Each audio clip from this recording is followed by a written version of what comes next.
Hello and welcome to the St. Lucie County, University of Florida Extension Solutions for Your Life show. Today I am going to chat with our 4-H leader, Tanya Darress. Tanya, welcome to the show. Thank you. Well, good. And so you're new with us. I mean, relatively, you've been with us now for what, 3 or 4 months? Yes, that's correct. Seem longer than that? Yes. It does? Well, why don't you tell us a little bit about yourself and your background, and we'll start there. Okay. I am a graduate of University of Florida. Go Gators? Yes, go Gators. I got my bachelor's in wildlife ecology and conservation with a minor in education. And I also got a associate's in science in veterinary technology from St. Petersburg College. So I did that. I had a good, long educational career, I guess you could say, before coming out into the workforce. I had a lot of experience with the veterinary field. I worked in veterinary medicine for 17 years. I worked at the University of Florida Vet School in the small animal reproduction clinic. I was the technician there. Okay. So I worked with a lot of veterinarians before they got out into the real world. Learned a lot there. I used to be a goat farmer, and that was a lot of fun. Well, tell us a little bit more about goat farming. That kind of interests me. Well, it's a hard life, I guess you could say, being a farmer. Yeah. I really enjoyed it. We had 40 dairy goats, and I hand milked them every day, twice a day, 365 days of the year. We did goat cheese, goat milk, goat yogurt, goat soap, pretty much anything you could do with goat milk, we did it. And we had Nubians, Lamachas, Saanins, and I'm forgetting one. I guess, and a mix of a couple other ones together. But it was a lot of fun. And my daughter, she helped and milked the goats too, and then she took them off to shows, and we really loved the dairy goat business. Well, that's pretty cool. I mean, I didn't know much about goat farming, but I knew that you had a lot of experience in it. So then after you finished up goat farming, is that when you started with 4-H? How did that work in? While I was a goat farmer, it was in Indian River County, so a lot of my 4-H members out there in Indian River County, they had contacted me like, oh, we want to start doing goats in Indian River County, and there's a woman, Tanya Darress, that is a goat farmer. So let's go to the expert and see if she'll be a goat leader. And so I had some 4-Hers come up to me and ask about some goats, and I said, okay, I'll go ahead and be a 4-H leader in Indian River County. So I did that. I did the training that they had in Indian River County. So that was fun, and I had some experience as being a 4-Her when I was younger. So I was in 4-H in the Indian River County Horse Masters Club from the age of 8 all the way up until 18. So I rode horses and then graduated, obviously went off to college, and then my 4-H career kind of got back by becoming a leader.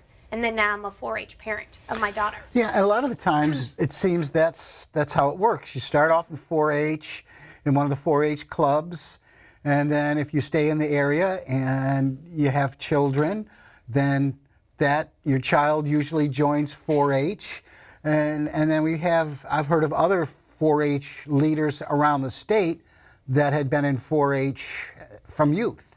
Mm-hmm. So it's a lifelong travel, isn't it? Yes, a full circle from a small child all the way up to an adult. And in my position now, I get to be the agent. Okay. So I've seen all the positions in 4-H, being a youth, a leader, a parent, and now the person in charge. And you were the 4-H leader in Martin County for 2 or 3 years, is that right? Yes. Yeah. So before I came to St. Lucie County, I was the Martin County 4-H Youth Development Agent there for about a year and 9 months. So that was a really good introduction of what the youth development program has to offer our youth in our counties, and to see the behind the scenes involvement with University of Florida. So 4-H has a lot of clubs to it, a lot of school programming. Could you talk a little bit about some of the clubs that St. Lucie County 4-H has and some of the school programs that are also being done? Yes, so in St. Lucie County, we have a total of 25 active youth development clubs. And that is a large number of clubs. And our clubs have been around for a long time and they keep growing, which is really, really good for our youth in our county. We have steer clubs, we have swine clubs, we have small animal clubs, general youth clubs, which just deals with STEM-based projects, and gardening clubs, equine clubs, and let me see, homeschool clubs. So our homeschool clubs, they come out and they participate in various activities, and we kind of give them a little bit more curriculum to work with because they're also using our curriculum to teach their kids at home, which is very good.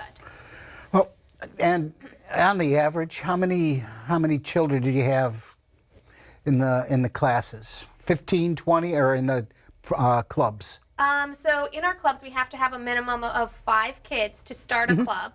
And then some of our clubs, it's all up to our volunteer 4-H leaders. They're the ones that kind of tell us how many people and how many youth that they can handle inside their clubs. So some of our clubs, they're from 5 youth all the way up to 25 to 35 youth in that club. And so you got to think about this. Our clubs meet 1 to 2 times a month, and you have, let's say, 25 kids that attend that club meeting, but then you also have their parents. So 1 to 2 parents that also come and participate in the club activities too, which is very good for our youth. And if a parent is interested in enrolling one of their children in a club, best thing to do is just give you a call, and we'll put that number up on the screen here sometime, and you can talk to them and figure out what club might be best for them. Yes, so our open enrollment starts, it's in August. I think it's August 28th, 2018 this year, and then it ends October 31st. And so if we have new community members that have either turned the age of 8 or have moved into St. Lucie County and are interested in becoming a 4-H member, then they can join during that period of August 28th through October 31st.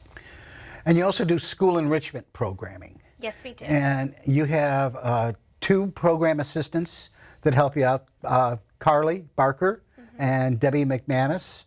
Been with us for a long while as well. And so what are some of the school enrichment programs like, and what schools do you primarily go to? Are they all the schools in the county, or you just have like 2 or 3 that you concentrate on? So we have different school enrichment programs. We focus on our kids K through 3, and that's going to be our farm program, and that is where our kids participate in the 4-H farm, and we have buses that come out to our farm, and the kids take a tour and see the different types of farm animals that we have out there. And we teach them the basics from what this animal is, and remember this, for some of the kids in kindergarten, this might be the very first time they've ever seen a horse, a donkey, or a calf. And so we teach them, this is what the animal looks like, this is what it eats, this is what its purpose is for us in agricultural. And so they tour the farm, they see our garden that we have, and we have various volunteers that come out and explain the different stations that are at the facility. So that's K through 3. And Carly goes into the classrooms, and she can do something called Farm Plus, and we will do a gardening activity with them, or they can do a butter making activity. Butter making is really neat. We kind of put cream in a container, and within 20 minutes, the kids get butter. They really love that. The gardening, a lot of our teachers like to do it around Mother's Day because it's a great present for the kids. Huh. Yep, to bring home for their moms. So the moms will cook with butter, or just use the butter, or, no, or what? The kids eat the butter. Oh, they it do? never makes it home. They don't, okay, Yeah. I don't know. But the plant that they do, the gardening activity, that one they usually take home to their mom. That's usually a vegetable gardening that they're doing, or is it also A flower. like flower horticulture? Yep. Yep. So they make a little cup, and they put peat moss in it, and then they plant the seed. and we teach them about gardening and how what nutrients and things that the garden needs or the plant needs in order to survive and germinate. Yeah, and Debbie's been doing quite a bit of stormwater quality education in the schools. Yes. So Debbie goes to grades 4, 5, and 7, and she introduces the Indian River Lagoon to the kids. And it's helping them understand their environment around them and to start giving them a connection to the Indian River Lagoon in education, and also a personal connection on how do we help our Indian River Lagoon. So as the kids go through starting grade 4 and move all the way up into 7th grade, they've seen Debbie a couple times and they remember her and recall the information that she's taught to them in their previous grades. And it kind of, our curriculum builds every single year and every visit that we see the kids. And during that time, depending on which level of education with the Indian River Lagoon they're in, they will go to various field trips around the county. And one of the field trips that the kids really love is going on the boat tour and actually going into the Indian River Lagoon. Because a lot of times what we're seeing is we're able to give kids the education on paper or through a PowerPoint, but can they experience that in real life? And with 4-H, our motto is learning by doing, and it's very important that we help our kids physically see the Indian River Lagoon and be able to apply the education that Debbie gave them in the classroom to real life. So that's a pontoon boat. It holds about, what, 15, 20 people or so? Yes. Maybe a little bit more. And the kids go out and they go to various areas of the lagoon, and Debbie talks to them and teaches them about those areas and kind of backs up what she taught them in class, right? And then they also get a chance to see dolphin and manatee and all kinds of birds. You see them out there all the time. It's like the National Audubon Society out there. Yes. Sometimes you know, those birds just diving down. And I had an opportunity to go on that boat one time, and I know that Debbie does a really good job, and it's really a fun trip. But also you have field trips to the Indian Hills Stormwater Runoff Reserve area, where Debbie teaches stormwater runoff and capturing that in the class, and then brings the kids out to the retention area. So can you talk a little bit about that? Yes, so that's going to be our Indian Hills project, and how we kind of brought the kids and used some new information and new technologies is we had a drone expert come out and do a drone video of the Indian Hills project.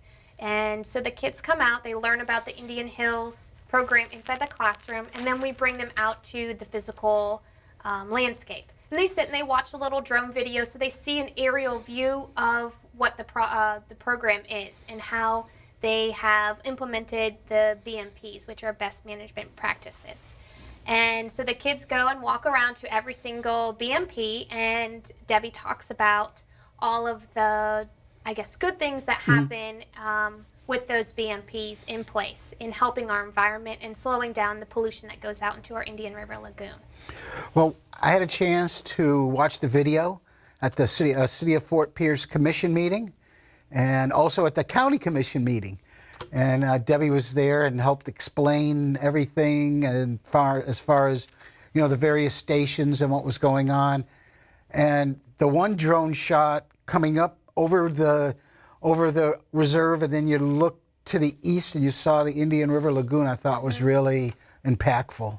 Yes, it helps the kids get a bird's eye view perspective of how close those BMPs are to the Indian River Lagoon.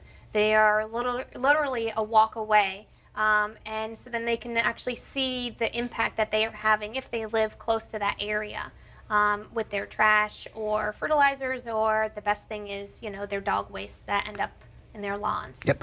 All sorts of wildlife out there as well, isn't there? Yes. Yeah. The kids love to go out there because there are a couple invasives, and one of the invasives is an iguana. And every time Debbie goes out and takes the kids are always on the hunt to find the iguana. Yep, that lives out there.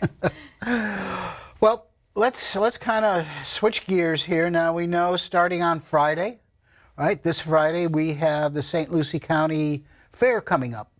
And 4-H traditionally has been heavily involved with the activities for 4-H there in the fair. So why don't we talk a little bit about that and what your role is going to be in the week-long fair?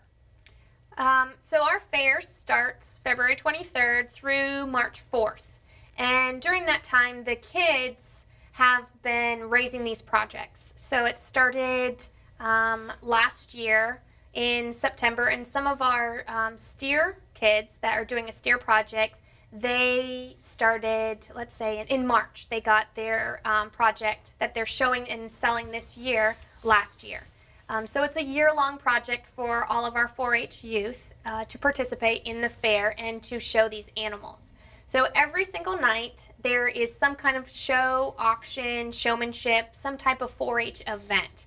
And depending on which night you decide to come out to the fair, you're going to see different activities. I know Friday the 23rd at 6:30 we're going to have a beef breeding show. And these are going to be all of our 4-Hers that did beef breeding projects through the year.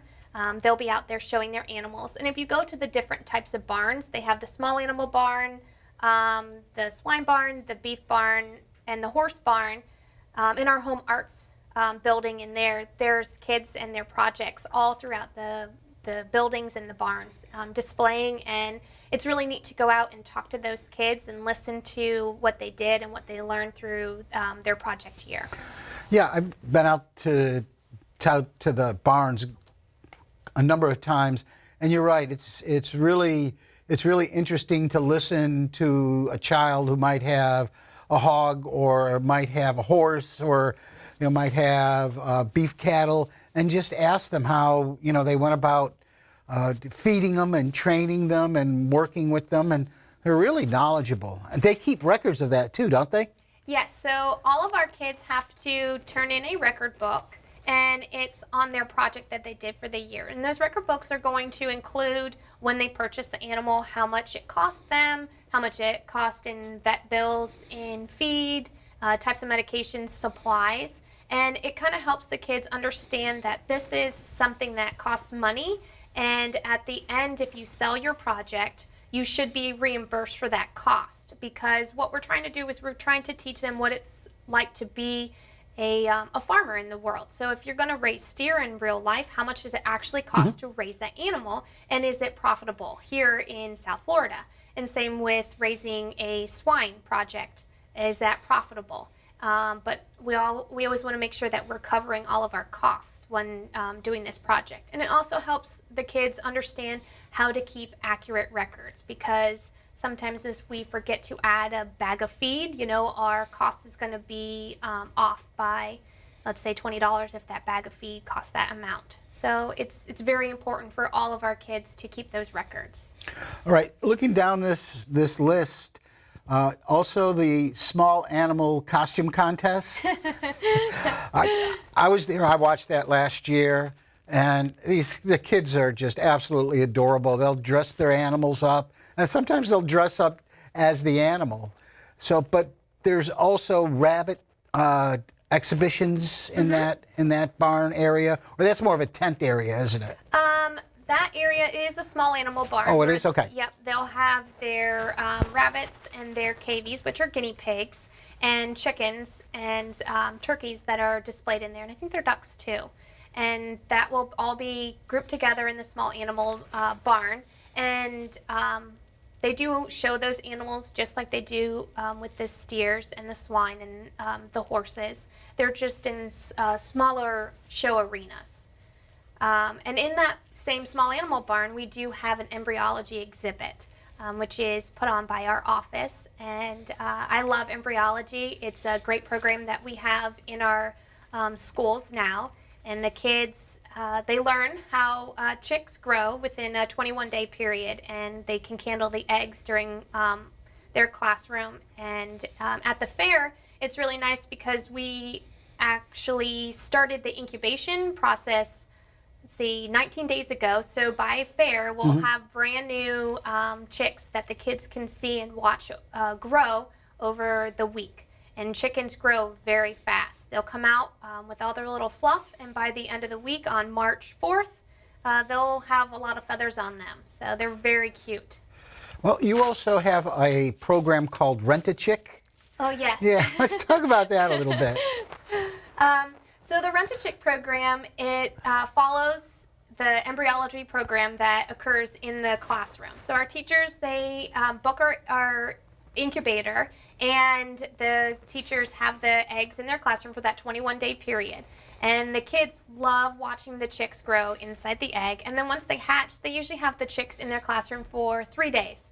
And then usually the teacher's like, okay, I'm ready for them to leave and go off to the farm. But I found through the years that kids love the interaction with the chicks. So in order to lengthen that period and to get those kids a hands-on experience in raising a type of agricultural animal that we use in production, they get to Rent-A-Chick. So they come to our office and they go to chick school, and that is where the youth that participate in embryology in the classroom, they get the opportunity to come with their parents and sit in chick school about 30 minutes, and then they take a quick quiz on did they learn anything in chick school, and then they go home with everything that they need in order to take care of a chick, actually 2 chicks, for an entire week. And I've gotten great feedback from both the kids and the parents, because a lot of these parents are parents of, let's say, 1st to 3rd graders. And we know that they're little kids, and little kids, they like to have fun and play, but a lot of times we don't think that they're able to have responsibilities. But giving the chickens to them for a short period of time, for a week, these kids really learn the responsibility and how to take care of the animals, and they get a connection with those animals. And when the chickens come back after the week-long stay in the kids' house, they all have names, and they keep their names forever and ever. Do they? Yes, and they are the friendliest chickens. I still have one of the chicks that one of the kids had raised, and her name is Snuggles, and she lives with me, and she is a great Snuggles? chicken. Yes. Kids must love Snuggles, huh? Oh, yes, they do. It's a great program. Really like the Rent-A-Chick, and so do the kids. Good. And in the small animal barn, you'll also be able to go in and look at all different types of rabbits as well, and guinea pigs, right? Mm-hmm. So guinea pigs are called cavies, and so the kids, they are allowed to show their cavies and the rabbits. So you'll have various breeds, from Flemish Giants to Mini Rexes to English Lops, and then same with the cavies. You'll just have various breeds. It's a really good project for little kids to do, because those animals kind of get them the stepping stones into 4-H and getting the responsibility of owning and raising a small animal that they're able to handle themselves. So a lot of them start with the guinea pigs, and I'm a plant guy, so I'm going to call them guinea pigs, all right? And the rabbits and the smaller animals, and then maybe move up into raising or the hogs and the cattle and that sort of program. And is that a natural step for them? Do you see that a lot? Yes, so a lot of times we encourage our younger kids to participate in those small animals, because they gain those responsibilities. And we do have an age limit on raising the steer projects. And that's just to get the kids old enough and big enough to be able to handle a 1,500-pound animal in the ring. Because if you have a 8-year-old handling this 1,500-pound animal, that's really difficult on the kid, and it takes a lot of time and a lot of responsibility on the parent to help that child succeed in raising that animal and walking it around. So we have an age limit on our steer projects, and that just kind of helps protect our 4-H'ers when they show those animals. Now, in the past, there's been contests for growing the biggest and best vegetables, and also there's been some contests on plant identification from some of the various clubs. Is that gonna be going on this year? Yes, so we do have something called Veggie Wars, and Veggie Wars is where our 4-H'ers that are interested in horticultural projects, they are able to do hydroponics, and we have a community member that teaches our kids how to raise these plants and grow these plants by providing them the appropriate nutrients, minerals, and equipment needed to grow these plants and vegetables. And then they bring those plants and vegetables to the fair, and then we judge them. So you can see those in our home arts building. They'll be on display, and they'll have their ribbons and everything on Friday. And there's also a big display area for all of the contestants that have entered projects in, and you'll have ribbons on them. You'll have best in show, first, second, and third place. Yes. So we have, it's called the Home Arts Collection. So a lot of our kids and a lot of community members don't realize that 4-H is just not animals. It's much more than animals. And we have some posters, and the kids will draw pictures. We do photo contests. We do clay sculptures, sewing projects. So 4-H teaches kids all different dynamics within, regular life, and that's just one of them, is how you take a good photo, and they can get judged on that. And they have their ribbons, and they're all displayed in the Home Arts building, and it's labeled with all of our clovers, and it says St. Lucie County 4-H, and they're on bleachers. We have a lot of exhibitors for that. Yeah, I know. The kids bring their projects in and they line our hallway, and it's always interesting to see what the children are doing. I saw some of those this morning walking through the building. So they're always good. The pictures are good. The children are creative, and there's always a lot of activity come fair time, 4-H activity. So in the last couple minutes, now let's talk a little bit about the steer auctions that goes on, and that's usually towards the end of the fair. But a lot of those auctions, those kids that raise those animals auction them off, and a lot of the times it helps them with college. Yes.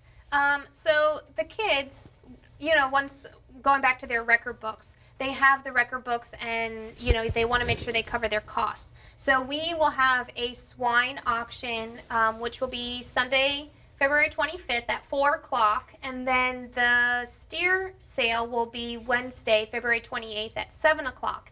And this is an opportunity for the kids to show off their project to local buyers that they have gone out and sent letters to. So these kids, they had to work for this. They had to go out, shake hands, send them a letter that says, please come to the auction and come see me show my animal, and hopefully you'll be a buyer of that project. And this, the money that they get from that will help them to buy another animal for the next year or cover their costs. And a lot of these kids put that money away to help them go off to college. So this helps their education for the future.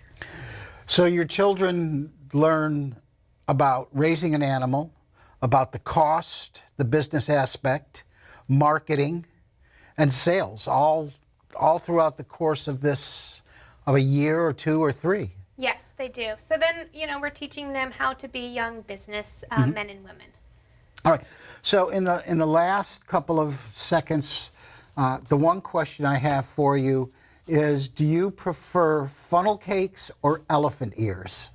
Ooh, that's a tough one. I know, it is. Funnel cake with the powdered sugar? Oh, man. I think I'm going to have to say a funnel cake. All right.